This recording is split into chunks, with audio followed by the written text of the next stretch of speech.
Naghatid ng saya sa mga bata sa isinagawang Halloween trick-or-treat activities sa Police Regional Office 1. Police Corporal J. Del Mendo, ibalita mo.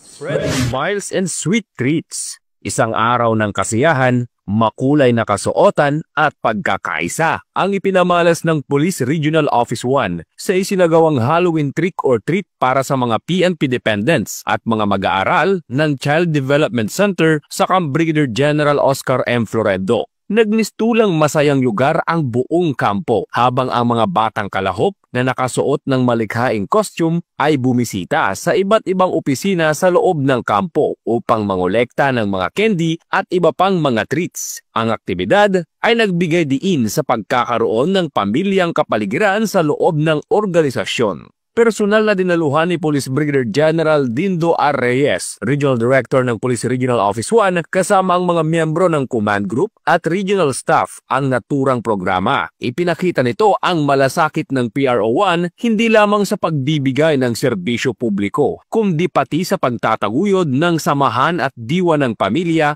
sa hanay ng PRO1 community. Ang naturang selebrasyon ay nagpapatunay sa layunin ng PRO1 na panatilihin ang masiglang samahan sa loob ng organisasyon habang pinapalaganap ang mga positibong halaga ng pagkakaisa at kasiyahan, lalo na sa mga kabataan. Mula dito sa Ilocos Region, ako ang inyong PNN Correspondent, Police Corporal J.R. Del Mendo, alagad ng batas, tagataguyod ng Balitang Pulis.